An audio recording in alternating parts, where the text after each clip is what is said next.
नमस्कार। आकाशवाणी से प्रस्तुत है समाचार प्रभात।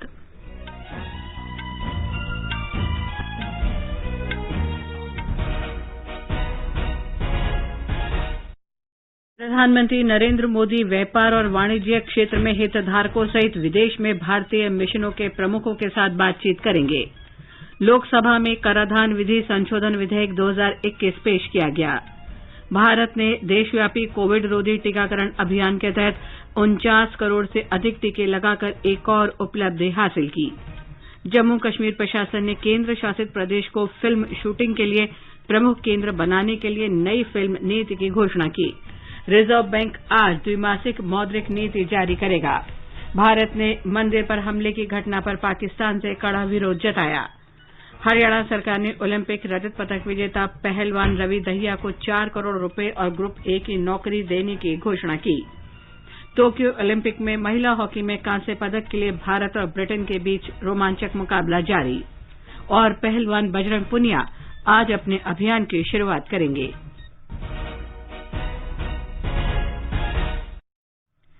समाचार प्रभात में मुकेश कुमार के साथ मैं लवली निगम। देश भर में 18 वर्ष से अधिक आयु वर्ग के लिए सरकारी केंद्रों में निःशुल्क कोविड टीकाकरण अभियान जारी है। युवाओं से आग्रह है कि टीका जरूर लगवाएं और अन्य लोगों को भी इसके लिए प्रोत्साहित करें। जब तक आवश्यक न हो घर से बाहर न निकलें और सुरक्षा के 3 सरल उपायों का पालन करें। मास्क लगाएं, 2 गज की सुरक्षित दूरी बनाए रखें, हाथ और चेहरा साफ रखें। कोविड संबंधी जानकारी और मार्गदर्शन के लिए राष्ट्रीय हेल्पलाइन नंबर 01123978046 और 1075 पर संपर्क करें। और अब समाचार। प्रधानमंत्री नरेंद्र मोदी आज व्यापार और वाणिज्य क्षेत्र के हितधारकों सहित विदेश स्थित भारतीय मिशनों के प्रमुख के साथ वीडियो कॉन्फ्रेंस के जरिए बातचीत करेंगे। ये बातचीत प्रधानमंत्री के स्थानीय उत्पादों को विश्व स्तर पर बढ़ावा देने और भारत में विश्व के लिए उत्पादन करने के आह्वान के तहत आयोजित की गई है। इस वार्ता का उद्देश्य भारत के निर्यात में बढ़ोतरी और इसके विस्तार पर ध्यान केंद्रित करना और विश्व व्यापार में इसकी हिस्सेदारी बढ़ाना है। निर्यात के क्षेत्र में रोजगार के अवसर पैदा करने की व्यापक संभावनाएं हैं। सूक्ष्म, लघु और मध्यम उद्यमों पर यह बात विशेष रूप से लागू होती है, जिसका विनिर्माण क्षेत्र और समग्र अर्थव्यवस्था पर सिलसिलेवार प्रभाव पड़ता है। डिजिटल बातचीत के दौरान केंद्रीय वाणिज्य मंत्री पीयूष गोयल और विदेश मंत्री एस जयशंकर भी मौजूद रहेंगे। इसमें 20 से अधिक विभागों के सचिव, राज्य सरकारों के वरिष्ठ अधिकारी, निर्यात संवर्धन परिषदों और वाणिज्य मंडलों के सदस्य भी वार्तालाप में हिस्सा लेंगे। वित्त मंत्री निर्मला सीतारामन ने कल लोकसभा में कराधान विधि संशोधन विधेयक 2021 पेश किया। इसका उद्देश्य भारतीय परिसंपत्तियों के परोक्ष हस्तांतरण पर कर लगाने के लिए 2012 के पूर्व प्रभावी कानून के तहत की कर मांगों को वापस लेना है। विधेयक में भारतीय कर अधिनियम 1961 और वित्त अधिनियम 2012 में संशोधन का प्रावधान है। विधेयक में उस कर भाग को वापस लेने का प्रावधान है जो 28 मई 2012 से पहले भारतीय परिसंपत्तियों के परोक्ष हस्तांतरण पर की गई थी। विधेयक में इन मामलों में अदा की गई राशि बिना ब्याज के वापस करने का भी प्रावधान है। इस विधेयक के पारित होने से ब्रिटिश कंपनी केरन एनर्जी और वोडाफोन ग्रुप लंबे समय से चले आ रहे विवादों का समाधान हो जाएगा। लोकसभा में आज कराधान विधि संशोधन विधेयक 2021 और केंद्रीय विश्वविद्यालय संशोधन विधेयक 2021 चर्चा के लिए सूचीबद्ध हैं। संसद के दोनों सदनों में आज गैर सरकारी सदस्यों के विधायी कार्यों पर भी विचार किया जाएगा। प्रधानमंत्री नरेंद्र मोदी ने समाज के हर वर्ग के लोगों को बिना किसी भेदभाव के योजनाओं का लाभ मिलने पर जोर दिया। गरीब कल्याण अन्न योजना के उत्तर प्रदेश के लाभार्थियों से कल वीडियो कॉन्फ्रेंस के माध्यम से बातचीत में श्री मोदी ने ये बात कही। हमारी सरकार का प्रयास है कि हर वर्ग को बिना किसी भेदभाव के योजनाओं का लाभ मिले। योजनाओं का लाभ लेने में ये देखना गलत है कि कौन किस वर्ग का है। यही वजह है कि हमारी सरकार ने सामान्य वर्ग के गरीबों के लिए 10% आरक्षण की पहल की और इसका लाभ आज देश के लाखों सामान्य वर्ग के गरीब उठा रहे हैं। श्री मोदी ने कहा कि देश की अर्थव्यवस्था सुधर रही है और ये इस बात का स्पष्ट संकेत है कि देश कोविड महामारी पर नियंत्रण पाने में कामयाब हो रहा है। प्रधानमंत्री ने लाभार्थियों से बात करते हुए कहा कि कोविड रोधी टीका लगाने के प्रति जागरूकता फैलाएं। क्या कुछ लोग तो समझाते होंगे कि टीका नहीं लगवाना चाहिए, ये हो जाता है, वो हो जाता है। आपके साथ ऐसा तो नहीं किया ना किसी ने? नहीं, हमने के टीका लग गई बा। अच्छा, कोनो परेशानी नहीं थे। अमलावती जी, आप जैसी जागरूक महिलाओं के चलते ही कोरोना से देश लड़ाई लड़ पा रहा है। आपने वैक्सीन भी लगवा ली है। मेरा आपसे आग्रह है कि अपने आसपास ज्यादा से ज्यादा बहनों को टीकाकरण के लिए प्रोत्साहित करिए, आप उनको समझाइए। आप जैसी बहनों को दिक्कत ना हो, इस पर सरकार विशेष ध्यान दे रही है। प्रधानमंत्री ने कहा कि महामारी के बावजूद आजादी के बाद हमारा निर्यात अब तक के उच्चतम स्तर पर है और जीएसटी का रिकॉर्ड संग्रह हुआ है। श्री मोदी ने कहा कि हमारा देश अब कृषि निर्यात के मामले में शीर्ष 10 देशों की सूची में शामिल है। संसद में चल रहे हंगामे पर कटाक्ष करते हुए प्रधानमंत्री ने कहा कि विपक्ष सिर्फ अपने राजनीतिक स्वार्थ के कारण लगातार संसद का अनादर कर रहा है। प्रधानमंत्री नरेंद्र मोदी कल दिन में 11 बजे वीडियो कॉन्फ्रेंस के माध्यम से मध्य प्रदेश में प्रधानमंत्री गरीब कल्याण अन्न योजना के लाभार्थियों से बातचीत करेंगे। मध्य प्रदेश के राज्यपाल मंगू भाई पटेल और मुख्यमंत्री शिवराज सिंह चौहान भी इस अवसर पर उपस्थित रहेंगे। कार्यक्रम में उत्तराखंड, हिमाचल प्रदेश, अरुणाचल प्रदेश, असम, त्रिपुरा, हरियाणा और गोवा के खाद्य विभागों के मंत्री और सरकारी अधिकारी भी उपस्थित रहेंगे। पीएमजीकेवाई कार्यक्रम के अंतर्गत मध्य प्रदेश में 4 करोड़ 83 लाख लाभार्थी 25,000 उचित दर की दुकान के माध्यम से निःशुल्क राशन प्राप्त कर रहे हैं। ब्यौरा हमारी संवाददाता से। प्रदेश के सभी 25,435 उचित मूल्य की दुकानों पर प्रधानमंत्री गरीब कल्याण अन्न योजना कार्यक्रम आयोजित किया जाएगा। प्रत्येक दुकान पर कोविड प्रोटोकॉल के साथ 100 लाभार्थियों को राशन सामग्री वितरित की जाएगी। मुख्यमंत्री शिवराज सिंह चौहान ने कहा कि अन्न योजना कार्यक्रम में सभी जनप्रतिनिधियों की भी भागीदारी सुनिश्चित की जाएगी। मंत्री, सांसद और विधायक अपने अपने क्षेत्र में कार्यक्रम का शुभारंभ करेंगे। प्रत्येक उचित मूल्य की दुकान के लिए एक नोडल अधिकारी जिला कलेक्टर द्वारा नियुक्त किया जाएगा, जो योजना के क्रियान्वयन की देखरेख करेंगे। प्रत्येक दुकान के लिए एक सामाजिक टीम भी होगी, जिसमें संकट प्रबंधन समिति के सदस्य, ग्राम पंचायत सचिव और स्थानीय प्रमुख नागरिक शामिल होंगे। पूजा विवर्धन, आकाशवाणी समाचार, भोपाल। कोविड रोधी टीकाकरण अभियान के अंतर्गत 49 करोड़ से अधिक टीके लगाने के साथ ही देश ने कल एक महत्वपूर्ण उपलब्धि हासिल कर ली है। कल 50 लाख से अधिक टीके लगाए गए। 18 से 44 वर्ष आयु वर्ग में 27 लाख से अधिक लोगों को पहला और 4 लाख से अधिक लोगों को दूसरा टीका लगाया गया।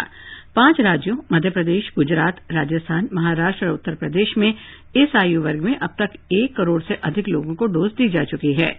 आंध्र प्रदेश, असम, छत्तीसगढ़, दिल्ली, हरियाणा, झारखंड, केरल, तेलंगाना, हिमाचल प्रदेश, ओडिशा, पंजाब, उत्तराखंड और पश्चिम बंगाल में 18 से 44 वर्ष आयु समूह में अब तक 10 लाख से अधिक लोगों को पहला टीका लगाया जा चुका है। छत्तीसगढ़ में कोविड की स्थिति में लगातार सुधार हो रहा है। राज्य में संक्रमण की औसत दर कम होकर 0.2% रह गई है। ब्यौरा हमारी संवाददाता से। छत्तीसगढ़ के 28 में से 27 जिलों में संक्रमण दर 1% से कम चल रही है। सिर्फ सूरजपुर जिले में संक्रमण की दर 1% से अधिक है। राज्य के 3 जिलों में कल कोरोना संक्रमण का एक भी नया मामला सामने नहीं आया। वहीं 26 जिलों में कल कोरोना संक्रमण से कोई मृत्यु दर्ज नहीं की गई। इस बीच छत्तीसगढ़ की राज्यपाल अनुसुईया उइके ने कल राजभवन में आयोजित रेड क्रॉस सोसाइटी के एक कार्यक्रम में राज्य के 9 आदिवासी बहुल जिलों के लिए 10-10 ऑक्सीजन कॉन्सेंट्रेटर मशीन और 5-5 एयर प्यूरिफायर मशीन प्रदान की हैं। विकल्प शुक्ला, आकाशवाणी समाचार, रायपुर। वित्त मंत्री निर्मला सीतारामन ने कल नई दिल्ली में ऑस्ट्रेलिया के प्रधानमंत्री के विशेष दूत टोनी एबॉट से मुलाकात की और परस्पर हित के विभिन्न मुद्दों पर विचार विमर्श किया। श्री एबॉट ने व्यापक और सतत सुधार कार्यक्रम चलाने के लिए भारत की सराहना की। उन्होंने कहा कि महामारी के विनाशकारी प्रभाव के बावजूद भारत में तेजी से वृद्धि हो रही है। उन्होंने इस बात पर जोर दिया कि ऑस्ट्रेलिया भारत को एक दीर्घकालिक, महत्वपूर्ण और भरोसेमंद भागीदार मानता है। सुश्री सीतारामन ने दोनों देशों के बीच कई दशकों से द्विपक्षीय संबंधों को व्यापक कार्यनीतिक भागीदारी तक ले जाने सहित आर्थिक और वाणिज्यिक संबंधों में विश्वसनीय प्रगति होने की सराहना की। उन्होंने जोर देकर कहा कि दोनों देशों के बीच सहयोग बढ़ाने से आर्थिक संबंधों को आगे ले जाने के महत्वपूर्ण अवसर उपलब्ध होंगे। वित्त मंत्री ने प्रस्ताव किया कि ऑस्ट्रेलिया का एक दल भारतीय दल के साथ मिलकर राष्ट्रीय ढांचागत पाइपलाइन परियोजना में निवेश के लिए बेहतर अवसरों का पता लगा सकता है। प्रधानमंत्री नरेंद्र मोदी 9 अगस्त को संयुक्त राष्ट्र सुरक्षा परिषद की उच्च स्तरीय वर्चुअल चर्चा की अध्यक्षता करेंगे। इसका विषय है समुद्री सुरक्षा और अंतर्राष्ट्रीय सहयोग बढ़ाना। ये पहला अवसर है जब भारत के प्रधानमंत्री संयुक्त राष्ट्र सुरक्षा परिषद की बैठक की अध्यक्षता करेंगे। भारत अगस्त महीने के लिए संयुक्त राष्ट्र सुरक्षा परिषद की अध्यक्षता कर रहा है। इस दौरान भारत 3 प्रमुख मुद्दों पर ध्यान केंद्रित करते हुए आयोजन कर रहा है। ये हैं समुद्री सुरक्षा, शांति सेना कार्य और आतंकवाद से निपटना। विदेश मंत्रालय के प्रवक्ता अरिंदम बागची ने बताया कि अन्य 2 प्रमुख क्षेत्रों पर भी बैठकों की योजना बनाई जा रही है। उन्होंने आशा व्यक्त की कि विदेश मंत्री डॉक्टर सुब्रमण्यम जयशंकर इनमें शामिल होने के लिए न्यूयॉर्क जाएंगे। जम्मू कश्मीर के उपराज्यपाल मनोज सिन्हा ने केंद्र शासित प्रदेश को फिल्म शूटिंग के लिए प्रमुख आकर्षक केंद्र बनाने के लिए नई फिल्म नीति की शुरुआत की। इस अवसर पर उन्होंने कहा कि जम्मू कश्मीर सरकार प्रदेश में फिल्म निर्माण के पिछले स्वर्णिम युग को वापस लाने के लिए वाइब्रेंट फिल्म प्रणाली तैयार कर रही है और केंद्र शासित प्रदेश को फिल्मों के लिए सबसे आकर्षित स्थान के रूप में विकसित करने के लिए काम कर रही है। श्री सिन्हा ने विश्व भर के फिल्म निर्माताओं को जम्मू कश्मीर आने और यहां की सुंदरता तलाशने तथा विश्व स्तरीय सुविधाओं के अलावा वित्तीय और गैर वित्तीय सुविधाओं का लाभ उठाने के लिए आमंत्रित किया। उन्होंने ये भी कहा कि सभी प्रकार की मंजूरी के लिए सिंगल विंडो व्यवस्था स्थापित की गई है। आगे बढ़ने से पहले एक नजर मुख्य समाचारों पर। प्रधानमंत्री नरेंद्र मोदी व्यापार और वाणिज्य क्षेत्र के हितधारकों सहित विदेश में भारतीय मिशनों के प्रमुखों के साथ बातचीत करेंगे। लोकसभा में कराधान विधि संशोधन विधेयक 2021 पेश किया गया। भारत ने देशव्यापी कोविड रोधी टीकाकरण अभियान के तहत 49 करोड़ से अधिक टीके लगाकर एक और उपलब्धि हासिल की। जम्मू कश्मीर प्रशासन ने केंद्र शासित प्रदेश को फिल्म शूटिंग के लिए प्रमुख केंद्र बनाने के लिए नई फिल्म नीति की घोषणा की। भारतीय रिजर्व बैंक आज द्विमासिक मौद्रिक नीति जारी करेगा। भारत ने मंदिर पर हमले की घटना पर पाकिस्तान से कड़ा विरोध जताया। हरियाणा सरकार ने ओलंपिक रजत पदक विजेता रवि दहिया को 4 करोड़ रुपए और ग्रुप ए की नौकरी देने की घोषणा की। टोक्यो ओलंपिक में महिला हॉकी में कांस्य पदक के लिए भारत और ब्रिटेन के बीच रोमांचक मुकाबला जारी। ताजा समाचार मिलने तक तीसरे क्वार्टर में दोनों टीम 3-3 गोल से बराबरी पर और पहलवान बजरंग पूनिया आज अपने अभियान की शुरुआत करेंगे। रिजर्व बैंक आज द्विमासिक मौद्रिक नीति की घोषणा करेगा। रिजर्व बैंक के गवर्नर शक्तिकांत दास सुबह 10 बजे मौद्रिक नीति की घोषणा करेंगे। मौद्रिक नीति समिति की 3 दिन की बैठक शनिवार को शुरू हुई थी।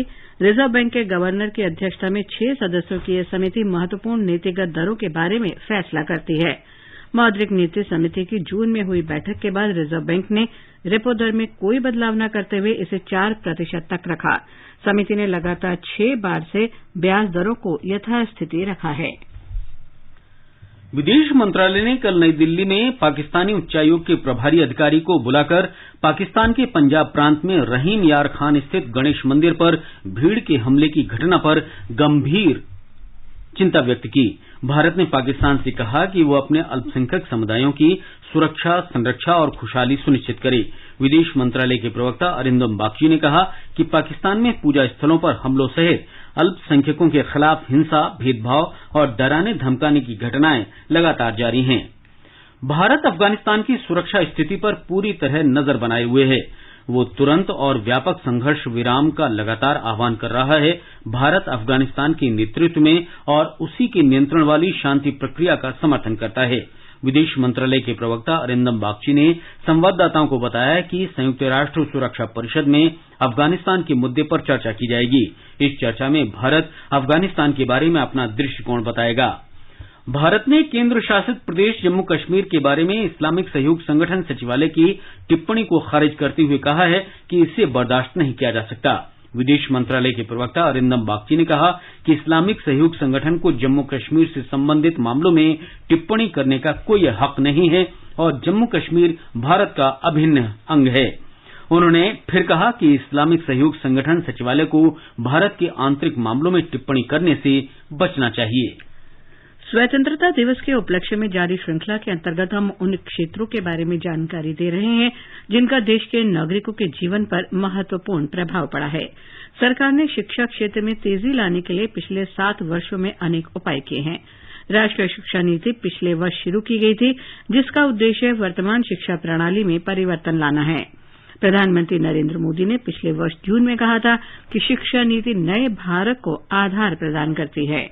हर देश अपनी शिक्षा व्यवस्था को अपनी नेशनल वैल्यूज के साथ जोड़ते हुए अपने नेशनल गोल्स के अनुसार रिफॉर्म्स करते हुए आगे बढ़ता है। मकसद ये होता है कि देश का एजुकेशन सिस्टम अपनी वर्तमान और आने वाली पीढ़ियों को फ्यूचर रेडी रखे, फ्यूचर रेडी करे। भारत की नेशनल एजुकेशन पॉलिसी, राष्ट्रीय शिक्षा नीति का आधार भी यही सोच है। केंद्र सरकार ने सभी के लिए गुणवत्तापूर्ण शिक्षा उपलब्ध कराने के लिए कई कदम उठाए हैं। एक रिपोर्ट। भारत सरकार ने पिछले साल एक ऐतिहासिक निर्णय लेते हुए देश में नई शिक्षा नीति को मंजूरी दी थी। नई शिक्षा नीति स्कूल शिक्षा के सभी स्तरों, प्री स्कूल से माध्यमिक स्तर तक सबके लिए एक समान पहुंच सुनिश्चित करती है। स्कूल से दूर रहे 2 करोड़ बच्चों को भी मुख्य धारा में वापस लाया जाएगा। एक नया राष्ट्रीय आकलन केंद्र परख को मानक निर्धारक निकाय के रूप में स्थापित किया जा रहा है। ठोस अनुसंधान संस्कृति को बढ़ावा देने के लिए राष्ट्रीय अनुसंधान फाउंडेशन की स्थापना भी की जा रही है। राष्ट्रीय शिक्षा नीति का लक्ष्य व्यावसायिक शिक्षा सहित उच्चतर शिक्षा में सकल नामांकन अनुपात को 26.3% से बढ़ाकर 50% करना है। उच्चतर शिक्षण संस्थानों में 3.5 करोड़ नई सीटें जोड़ने का भी लक्ष्य है। स्वयं, दीक्षा, निष्ठा जैसे प्लेटफॉर्म के माध्यम से छात्रों और शिक्षकों को प्रशिक्षण दिया जा रहा है। अनुपम मिश्र, आकाशवाणी समाचार, दिल्ली। स्वतंत्रता के 75 वर्ष पूरे होने के अवसर पर वीरता पुरस्कार पोर्टल देश के बलिदान देने वाले शहीदों को श्रद्धांजलि देने के लिए देश के 75 शहरों में सशस्त्र बलों, सीमा सड़क संगठन और राष्ट्रीय कैडेट कोर के सहयोग से एक कार्यक्रम आयोजित कर रहा है। इन शहरों में देश के नागरिकों, विशेष रूप से युवाओं में समर्पण और देशभक्ति की भावना पैदा करने के लिए शहीदों और उनके परिवार के साहस, आचरण और वचनबद्धता को सम्मान देने के कार्यक्रम आयोजित किए जाएंगे। ये स्वतंत्रता के बाद सशस्त्र बलों की बहादुरी का भी एक जश्न होगा। स्वतंत्रता दिवस के अवसर पर आज से 14 अगस्त तक देश के विभिन्न स्थानों पर ये कार्यक्रम आयोजित किए जा रहे हैं। वीरता पुरस्कार पोर्टल www.gallantry-awards.gov.in से इन कार्यक्रमों का सीधा वेब प्रसारण होगा। इन कार्यक्रमों की रिकॉर्डिंग इस पोर्टल के YouTube चैनल पर भी उपलब्ध होगी। एक भारत श्रेष्ठ भारत अभियान के अंतर्गत श्रीनगर स्थित राष्ट्रीय कैडेट कोर के ग्रुप मुख्यालय में 26 से 31 जुलाई के बीच 6 दिन का ऑनलाइन एक भारत श्रेष्ठ भारत का सफलतापूर्वक आयोजन किया गया। केंद्र शासित जम्मू कश्मीर और लद्दाख के एनसीसी निदेशालय के मार्गदर्शन में आयोजित इस सप्ताह में पश्चिम बंगाल और सिक्किम के एनसीसी निदेशालय मुख्य अतिथि थे। इस दौरान जम्मू कश्मीर और लद्दाख के 250 एनसीसी कैडेट ने पश्चिम बंगाल और सिक्किम के कैडेट से ऑनलाइन बातचीत की और अपने अपने क्षेत्र के इतिहास, संस्कृति, नृत्य, संगीत और परंपराओं के बारे में जानकारी साझा की। ब्यौरा हमारे संवाददाता से। इस ऑनलाइन प्रोग्राम का मकसद एनसीसी के जम्मू कश्मीर, लद्दाख, पश्चिम बंगाल और सिक्किम निदेशालयों के कैडेट्स में संस्कृति, भाषा, संगीत, खेल और पर्यटन संबंधी विविधताओं को बढ़ावा देना था। कैडेट्स को दिया गया विषय था 1999 का भारत और पाकिस्तान के बीच हुआ कारगिल युद्ध। सप्ताह के दौरान एक दिन को एनसीसी महानिदेशक के निर्देश पर पूरी तरह एक्सपा के नाम किया गया, जिसमें कैडेट्स को लोगों के सामने बोलने, संचार, निर्णय लेने की क्षमता और अन्य गुण सिखाए गए। इस ऑनलाइन कैंप के माध्यम से कैडेट्स को एक दूसरे से बातचीत करने, विचारों का आदान प्रदान करने और बहुत कुछ सीखने का मंच मिला। सप्ताह भर चले इस आयोजन के दौरान भाषण, सांस्कृतिक कार्यक्रम, गीत संगीत आदि प्रस्तुतियां ऑनलाइन ही पेश की गयी। इसके साथ साथ कैडेट्स को कारगिल युद्ध के कुछ नायकों से मिलने और बात करने का अवसर भी मिला, जिसमें लेह से महावीर चक्र से सम्मानित कर्नल सोनम वांगचुक भी शामिल थे। कुल मिलाकर जम्मू कश्मीर और लद्दाख के एनसीसी कैडेट्स को पश्चिम बंगाल और सिक्किम के कैडेट्स को जानने और समझने का मौका मिला और राष्ट्रीय एकता के संदेश को फैलाने में मदद भी हुई। आकाशवाणी समाचार के लिए जम्मू से मैं गुलशन रैना। वित्त मंत्रालय ने 15वें वित्त आयोग की सिफारिशों के आधार पर 4 राज्यों के शहरी स्थानीय निकायों के लिए 685 करोड़ रुपए से अधिक की अनुदान राशि जारी की है।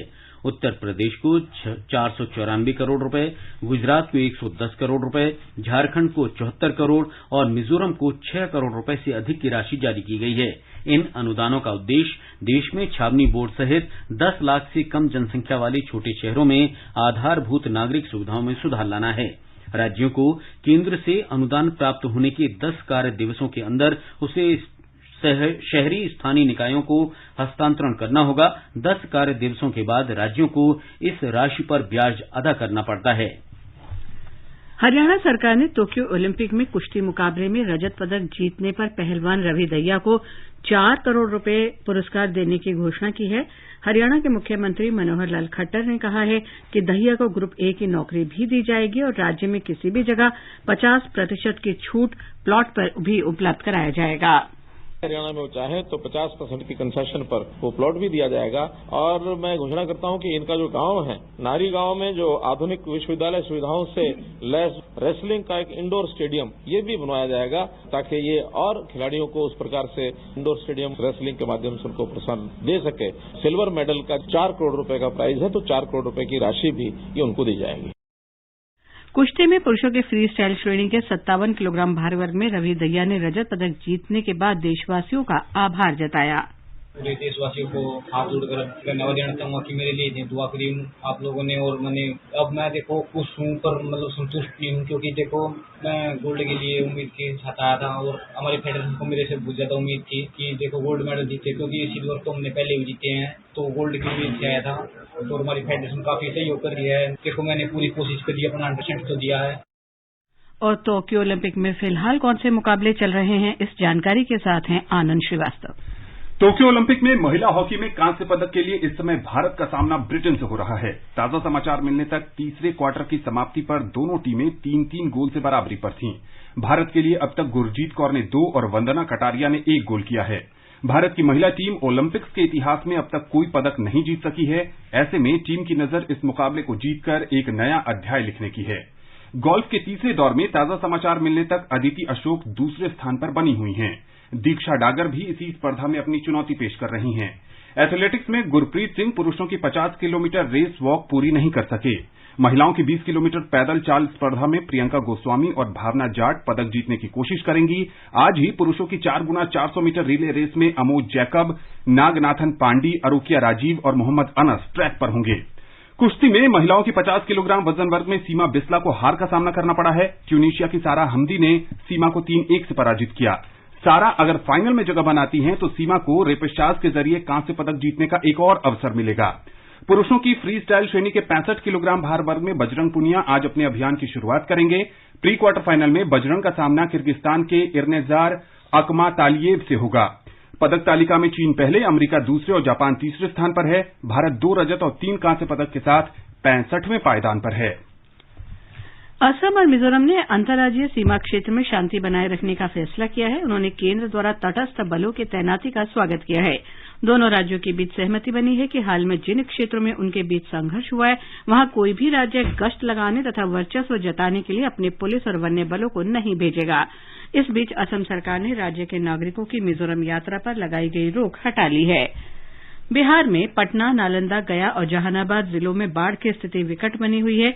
निचले इलाकों में बाढ़ का पानी भरने से लोगों को सुरक्षित स्थानों पर ले जाया गया है। मुख्यमंत्री नीतीश कुमार ने बाढ़ग्रस्त इलाकों का हवाई सर्वेक्षण करने के बाद कहा कि आने वाले दिन में बारिश के कारण इन जिलों में बाढ़ का खतरा बढ़ गया है। कई जगहों पर तो हमने देखा है आज कि बहुत ज्यादा प्रभावित और एक खतरा और बढ़ सकती है। अगर गंगा नदी का जलस्तर और ऊंचा होगा तो वहां से आने वाले जितने भी नदियां हैं वो फ्लो वहां नहीं कर पाएगी तो और ज्यादा पानी फैलने की संभावना बढ़ेगी। इसलिए आज ही एक चीज देख करके और कल ही हमने तय कर दिया है कि पटना जिला और नालंदा जिला के डीएम और उसके साथ और लोग जा करके पूरे तौर पर हमने बता दिया है, इसको पूरे तौर पर देख लीजिए और यहाँ तक कि टाल वाले एरिया को भी देख लीजिए क्योंकि खतरा हो सकता है। और एक दिन उसके तुरंत बाद गया और यहाँ जहानाबाद ये दोनों को पूरे तौर पर ये लोग और वहाँ के भी डीएम को दिखवा दें और फिर ये सब होने के बाद सब चीज को देखते हुए फिर हम नेक्स्ट वीक एक बार जाएंगे और पूरे तौर पर और हम दोबारा क्योंकि लग रहा है जो हमको लगा है आज कि खतरा बढ़ सकता है। इस बीच मौसम विभाग ने अगले 4 दिन के लिए गरज के साथ तेज बारिश की चेतावनी देते हुए येलो अलर्ट जारी किया है। ये समाचार हमारी वेबसाइट newsonair.gov.in हिंदी पर भी उपलब्ध हैं।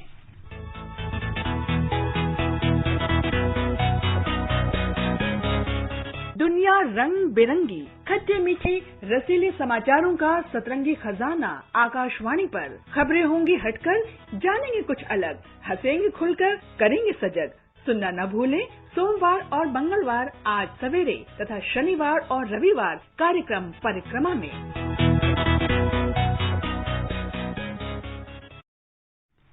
और मुकेश, आप बताएं आज के समाचार पत्रों में क्या विशेष है? जी हां लवलीन, टोक्यो ओलंपिक में भारतीय पुरुष हॉकी टीम के कांस्य और कुश्ती में रवि दहिया के रजत पदक जीतने को सभी अखबारों ने पहली खबर बनाते हुए सचित्र दिया है। अमर उजाला लिखता है 41 साल बाद गौरवशाली पल, हॉकी की हुंकार, कुश्ती में चांदी। राजस्थान पत्रिका लिखता है हॉकी में पदक युग की वापसी। दैनिक भास्कर का कहना है हॉकी से दमका देश, वहीं हरिभूमि ने इसे भारत के लिए ऐतिहासिक दिन बताते हुए लिखा है देश खुश हुआ। लगभग सभी अखबारों ने हॉकी की इस जीत को हॉकी का पुनर्जन्म बताया है। पेगासस जासूसी मामले, कृषि कानून और अन्य मुद्दों को लेकर संसद में जारी गतिरोध पर लोक सत्य ने भारतीय जनता पार्टी के इस कथन को दिया है कि संसद को 130 करोड़ रुपए का नुकसान। दैनिक जागरण ने प्रधानमंत्री नरेंद्र मोदी के इस बयान को दिया है कि देश हित के काम रोकने में लगे कुछ लोग कर रहे हैं सेल्फ गोल। रेट्रोस्पेक्टिव टैक्स होगा खत्म, कंपनियों के लिए बड़ी राहत, नवभारत टाइम्स सहित सभी अखबारों में है। पत्र लिखता है कि निवेश और देश की साख बढ़ाने की दिशा में ये अहम कदम होगा। अमर उजाला की सुर्खी है वित्त मंत्री ने लोकसभा में पेश किया कराधान विधि संशोधन विधेयक। लद्दाख में केंद्रीय विश्वविद्यालय के लिए बिल पेश होने को हिंदुस्तान ने प्रमुखता से देते हुए लिखा है इस विश्वविद्यालय का पहला चरण 4 वर्ष में पूरा करने का लक्ष्य रखा गया है। पाकिस्तान में मंदिर पर हुए हमले पर भारत की सख्त नाराजगी को नवभारत टाइम्स सहित सभी अखबारों ने लिया है। जनसत्ता कहता है भारत ने पाकिस्तान उच्चायोग के प्रभारी को किया तलब, जताया सख्त विरोध। विदेश मंत्रालय का ये बयान कि रचनात्मक रही भारत चीन वार्ता दैनिक जागरण की खबर है। पत्र लिखता है इस बातचीत से दोनों पक्षों के बीच आपसी समझ और मजबूत हुई है।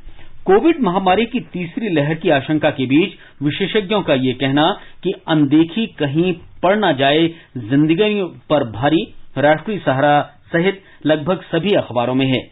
जनसत्ता ने चिंता व्यक्त करते हुए लिखा है कि इन दिनों बेमानी हो रहे हैं सुरक्षा के उपाय, लोग फिर बरत रहे हैं लापरवाही। पत्र आगे लिखता है कि हाथ धोने की जरूरत अभी बाकी है मेरे दोस्त। तेजी से हो रहा है अर्थव्यवस्था का पुनरुद्धार, राष्ट्रीय सहारा की खबर है। पत्र लिखता है लॉकडाउन व कोरोना से जुड़े अन्य प्रतिबंध हटने और आर्थिक सुधारों को रफ्तार मिलने के उभर रही है अर्थव्यवस्था। और अंत में मुख्य समाचार एक बार फिर। प्रधानमंत्री नरेंद्र मोदी व्यापार और वाणिज्य क्षेत्र के हितधारकों सहित विदेश में भारतीय मिशनों के प्रमुखों के साथ बातचीत करेंगे। लोकसभा में कराधान विधि संशोधन विधेयक 2021 पेश किया गया। भारत ने देशव्यापी कोविड रोधी टीकाकरण अभियान के तहत 49 करोड़ से अधिक टीके लगाकर एक और उपलब्धि हासिल की। जम्मू कश्मीर प्रशासन ने केंद्र शासित प्रदेश को फिल्म शूटिंग के लिए प्रमुख केंद्र बनाने के लिए नई फिल्म नीति की घोषणा की। रिजर्व बैंक आज द्विमासिक मौद्रिक नीति जारी करेगा। भारत ने मंदिर पर हमले की घटना पर पाकिस्तान से कड़ा विरोध जताया। हरियाणा सरकार ने ओलंपिक रजत पदक विजेता रवि दहिया को 4 करोड़ रुपए और ग्रुप ए की नौकरी देने की घोषणा की। टोक्यो ओलंपिक में महिला हॉकी में कांस्य पदक के लिए भारत और ब्रिटेन के बीच मुकाबला जारी। ताजा समाचार मिलने तक चौथे क्वार्टर में ब्रिटेन ने 4-3 की बढ़त बना ली है और पहलवान बजरंग पुनिया आज अपने अभियान की शुरुआत करेंगे। इसके साथ ही समाचार प्रभात का ये अंक समाप्त हुआ। नमस्कार।